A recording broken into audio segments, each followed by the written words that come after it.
we briefly hit on wide receivers with the Eagles, and the Patriots traded for a star wide receiver in DeVante Parker. Get out of here.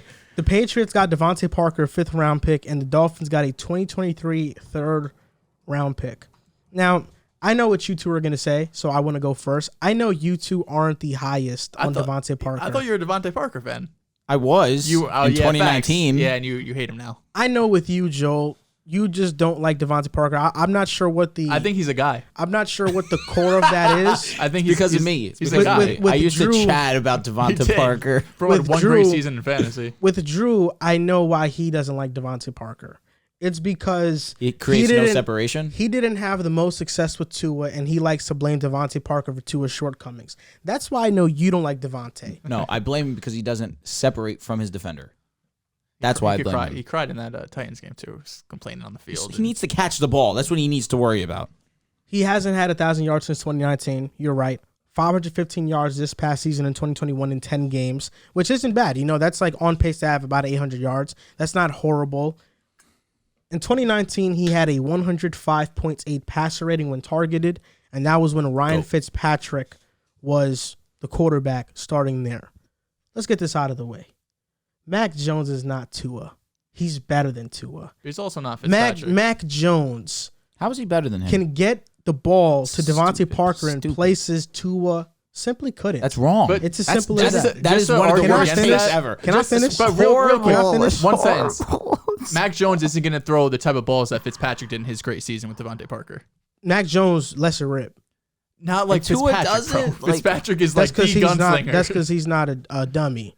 But that's Mac why Parker Jones had such a great year. Yeah, Mac Jones he can let it a rip, lot of. Oh, there's DeVante. Yeah, I'm gonna throw it up. Yeah, Fitzpatrick's just a gunslinger. That's all he is. But Mac Jones is smart, but he knows when to take chances. It's simple as that. Oh, but I say that about Tua, and I'm outlandish. Get out of here. Yeah, because his rookie season, 22 touchdowns, 13 picks, better than any season Tua has had, and that was with no receiving weapons. Last season, if Tua plays the full year, his stats are better than Mac Jones. I don't want to hear it. Thank you. Regardless of what anybody wants to say about this move, I saw your tweet. Oh, why trade this one? You could have got Amari Cooper, whatever. You could throw shots at the Patriots. I think they were trying to get Amari. Personally, the Patriots got better with this move. Mac Jones, Damian Harris, DeVante Parker, Kendrick Bourne, who was coming off his career year, 800 yards, Jacoby Myers, Hunter Henry, Jonnu Smith. With another year under this offense, maybe we see Hunter Henry and Jonnu Smith play better than what we thought they would play than last season. I think last season, more so for Jonnu Smith, was disappointing. Maybe he didn't get any chances. Maybe in his second year in the system, he's going to be better. The offensive line, I think, is still solid. Michael Onwenu is going to take over that guard spot now that Shaq Mason is gone. David Andrews, Trent Brown, Ted Karras is gone. You're right. Isaiah Wynn. I think they can replace. They can get a guard in the draft, so that's not the biggest issue. My biggest issue with the Patriots is that I don't know what system they're running. They're talking about Joe Judge calling offensive plays. Now it's Bill Belichick. I'm not sure what system they're going to have in place. I'm not a big fan of rookie quarterbacks jumping from system to system. But when it pertains to Mac Jones, he's one of the smartest guys out there. He's cerebral. Because of that, he can learn this thing quick, and I'll trust in Mac. You know, I'm a believer in Mac. I'm Mac Attack. That's my guy, the Mac sauce. What I worry about, though, is system. I'm not sure what it's going to be. 8 touchdowns, 7 picks in his last 6 games. Struggled. Yeah. You can see as the season went on, he struggled, which is usually the opposite of what happens with younger quarterbacks. Usually they struggle in the beginning, then they figure out later. Mac Jones struggled late. I still believe in Mac Jones, though. I think he can process defenses at a high level. I think he can process information at a high level. I think he could make a lot of throws on the field. I love his pocket presence. I love his moxie. That I agree with. But the Patriots feel like a third-place team in the AFC East. I think the Bills are over them. The Tyreek Hill and Teron Armstead addition for Miami, I would boost them over the Pats. I also don't think the Patriots' defense is a strong point anymore. I think their offense is better than their defense. You don't have an elite pass rusher on the Patriots defense. The best guy is Matt Judon, who he has these high sack numbers. He's highly impactful, but the pressures aren't always there with him. Dante Hightower is now gone, I believe. I don't think they brought him back. I'll let you know. So the Lost line, J.C. Jackson. yeah, you lost J.C. Jackson. It just feels like a bunch of what ifs. You brought in Jabril Peppers, but I mean, how good is Jabril Peppers at this point in his career? Whoa. Throw some respect on the Jersey native, please. I mean, he's good, but he's not changing around a defense, and he struggles in coverage. He does. I think the Patriots' defense right now, which is crazy to say, is the weak point of their team. The offense is the strong point, and the offense isn't anything that you look at. And I don't think any defense is like, we have to prepare for any guy on that offense. Nobody's looking at DeVante Parker or Bourne or Henry and Jonnu Smith saying we have to shift our game plan. The running game is something to be wary about because they did have one of the better rushing teams in the NFL last season. But the Patriots just look like a team that are getting worse, and you really don't know how, because who are they paying all this money to? It's a great question. Do you want to talk about your boy DeVante Parker? Nah, you can go ahead, man. You made an interesting point about the Patriots because they did get better with this trade, right? I agree. And it's not giving up a third. It's more they're trading back. They gave up a third. They got a fifth in return. I believe it was for the 2022 draft, right? So it's more of a trade back. You require a fifth, but still the caliber of player in the third round compared to the fifth round, it's a pretty decent difference. You know, a third round pick, you're probably still looking at a starter, where the fifth round pick, you're probably more looking at a special teams guy that you could hope one day could become a starter. So it's not like they gave up nothing. But DeVante Parker, it just doesn't move the needle for me. You know, I had the tweet out there saying, why trade a fifth-round pick for Amari Cooper when you could trade a third-round pick for superstar DeVante Parker?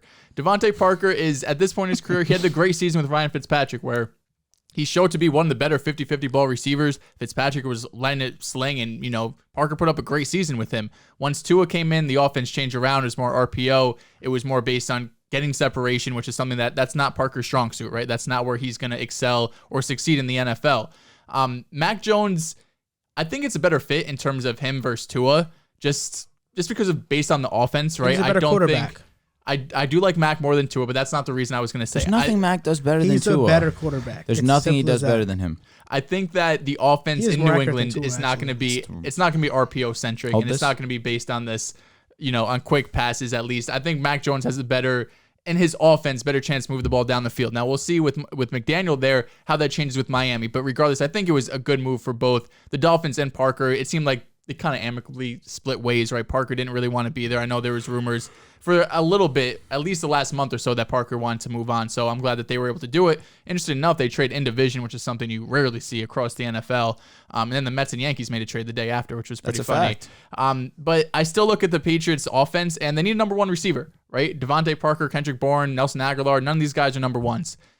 In this draft, it doesn't feel like the Patriots to take a receiver in the first round. Last time I did it was N'Keal Harry. That didn't work out really good. And this kind of feels like the end of the N'Keal Harry era for the Patriots. I think they're going to move on for him at some point or another in this offseason, with Parker coming in, kind of being that big body receiver that they expected Harry to be, who also struggled with separation in college. But people and scouts just kind of thought he'd be able to get over it. Unfortunately, hasn't happened at this point in his career. But for New England, if they take a receiver round one, then it makes a bit more sense. So now at least you have some depth there, and you have multiple guys who could do different things as well. We talk about, you know, building a starting five of receivers, guys could go deep, contested ball guys, route runners. They're kind of building that, but they're missing that elite option. And I think one area where they could in-house improve is at tight end. They have Jonnu Smith, who they just paid $50 million for, who's a vertical threat, someone who's insanely athletic, causes mismatches across the field, and they just didn't use him last year. I think he had 200 yards.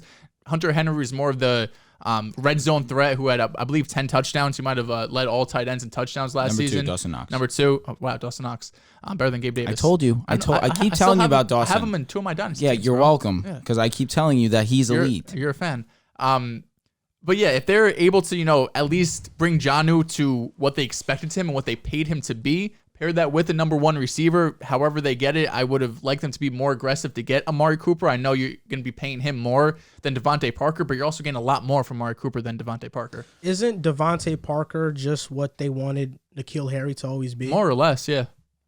That's why I think that's kind of the end of Harry's tenure. I just feel like my big issue is, which I keep saying over and over again, is he lacks the ability to separate. It's not as bad as you think, though. No, do you think so? In terms of contested balls, he was among the league leaders in contested catches. I wonder why that is.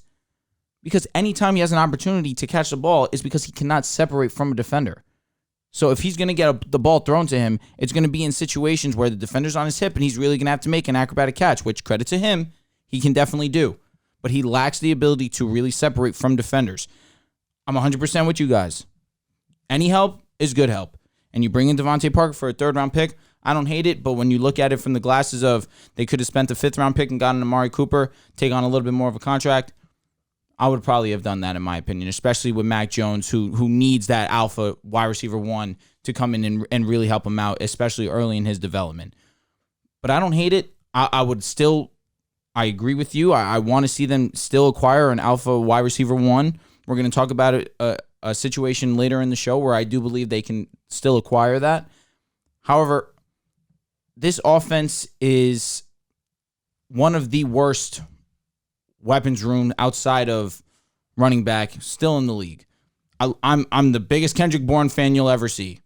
I'm not looking at him as a strong wide receiver 2. Yeah, they have a lot. They have like Parker and Kendrick Bourne are both probably average wide receivers. Solid options. We say that, but this offense is a top 15 offense because of Damian Harris, Ramondre Stevenson, and also because and an amazing offensive line that took some hits. It's not amazing. Took some hits now. It's not amazing though. Their rushing offensive line. I don't know if you have that off the top of your head, but their rushing offensive line was really solid. They're projected to be a top 10 offensive line pass protection next year.